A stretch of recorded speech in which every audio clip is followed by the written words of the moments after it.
क्या आपके जीवन में कभी ऐसा हुआ है कि एक लंबे अंतराल तक आप कुछ लिख ही नहीं पा रहे हो? यकीन मानिए दोस्तों, एक लेखक के जीवन में यह समय कई बार आता है। मैं हाल ही में इस भयावह अनुभव से गुजरा हूं। खुद की रचनात्मकता और लेखनी पर संदेह होने लगता है। यह स्थिति जब आप लिख नहीं पाते और अपनी लेखनी को लेकर खुद पर संदेह करते हैं, इसे ही राइटर्स ब्लॉक कहते हैं। चाहे आप पत्रकार हो, उपन्यासकार हो, कहानीकार हो, कवि हो या फिर इंटरनेट पर अपना ब्लॉग ही क्यों न लिखते हो, सभी प्रकार के लेखक कभी न कभी इस राइटर्स ब्लॉक से गुजरते हैं। अलग अलग लेखक इसे अलग अलग तरह से अनुभव करते हैं। इस समस्या की अच्छी बात यह है कि हम जानते हैं कि यह सभी के साथ होता है और इसके कारण और निवारण दोनों जानते हैं। चलिए इसके कारणों को समझते हैं कि आखिर ये होता ही क्यों है। कल तक जो आप इतने मन से लिख रहे थे, फिर आज क्या हुआ?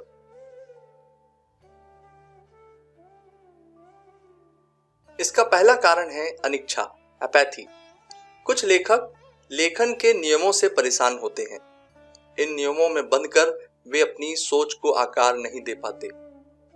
आपकी जानकारी के लिए बता दूं, हिंदी काव्य साहित्य में मुक्त कविताओं का उदय इसलिए हुआ क्योंकि कवि छंद के नियमों में बंधकर अपने विचार नहीं कह पा रहा था या वह कहना ही नहीं चाहता था।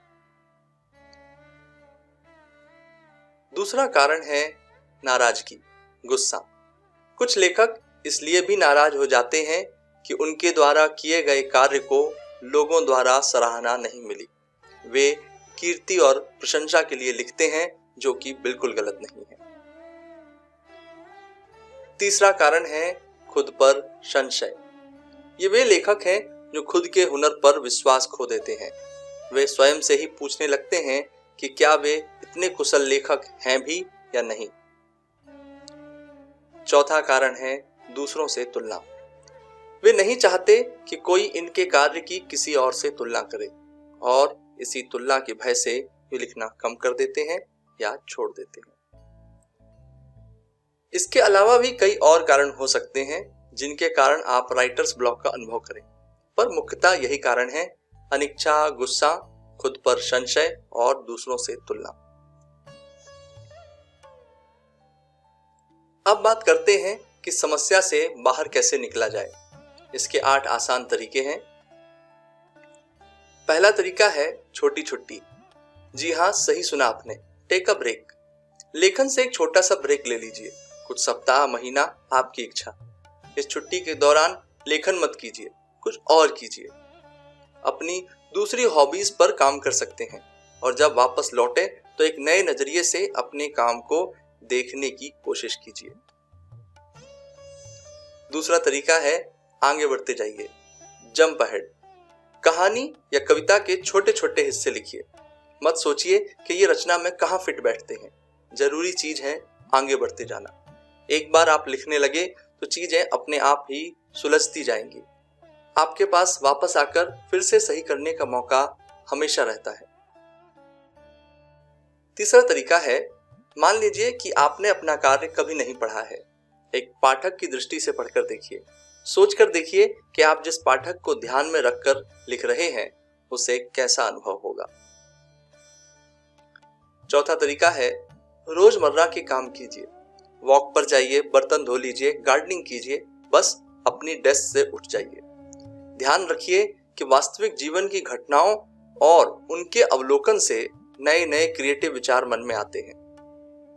न्यूटन ने पेड़ से गिरते सेब को देखकर गुरुत्वाकर्षण का सिद्धांत लिखा और न जाने इतने कितने ही उदाहरण हैं जब रचनाकार रोजमर्रा की घटनाओं से प्रेरणा पाते हैं। पांचवा तरीका है, कार्य के लिए एक अंतिम तिथि सोच लीजिए। थोड़ा दबाव होने से ध्यान बना रहता है और जिन निर्णयों को आप टालते आ रहे थे उन्हें भी मजबूरन लेना पड़ता है। अंतिम तिथि होना जरूरी है, अन्यथा कभी कुछ पूरा होगा ही नहीं। संशोधन की गुंजाइश तो हर बार होती है और एक अच्छा लेखक जानता है कि उसे कब रुकना है। छठवां तरीका है, अपने कार्य को थोड़ा चित्रात्मक रखिए। जैसे जब समझ में ना आ रहा हो कि क्या लिखना है तो एक कार्टून बना लीजिए, ड्राइंग कीजिए, खूब सारे रंग बिरंगे पेन का इस्तेमाल कीजिए। 7वां तरीका है 30 मिनट चैलेंज। जी हाँ, इसमें आपको सोचना नहीं है, जो मन में आ रहा है लिखना है, हर विचार को लिखना है। बचपन में जैसे हम कहानी गढ़ते थे ठीक वैसे ही, जो भी मन में आता है बस लिखते जाना है। ऐसी कोई भी चीज जो आपका ध्यान भटकाती हो उससे दूर रहना है और बस लिखते जाना है। 8वां तरीका है मित्र से बातचीत। अपनी दुविधा अपने मित्र को बताइए। यह मित्र कोई भी हो सकता है, आपका कोई करीबी या कोई दूर का मित्र या कोई मनगढ़ंत दोस्त। उसे समझाइए कि आप क्या लिख रहे हैं या किस दुविधा में फंसे हैं। उसे अपनी रचना पढ़कर सुनाइए। ये बिल्कुल ऐसा ही है जैसे आप खुद से बात कर रहे हो। समझाने की प्रक्रिया इतनी शक्तिशाली होती है कि कई बार जो चीजें हमें जटिल लगती हैं वे भी आसानी से समझ में आने लगती हैं। ये 8 तरीके कोई अचूक नुस्खे नहीं हैं, अपितु मेरा अनुभव है। कुछ मैंने स्वयं पर आजमाए हैं, कुछ किताबों में पढ़े हैं और कुछ अपने लेखक मित्रों के अनुभव से आप तक पहुंचाने की कोशिश कर रहा हूं। अभी तक हम यह तो समझ ही चुके हैं कि राइटर्स ब्लॉक सभी लेखकों के जीवन में आता है और यह कई बार आ सकता है। हमने इसके कारण भी समझे और इस ब्लॉक से कैसे बाहर निकला जाए उसके कुछ उपाय भी देखे। क्या आपने राइटर्स ब्लॉक अनुभव किया है? यदि हाँ, तो आप उससे कैसे बाहर निकले? हमें कमेंट कर अपना अनुभव शेयर कीजिए। आशा करता हूं कि यह जानकारी आप सभी के काम आए। धन्यवाद।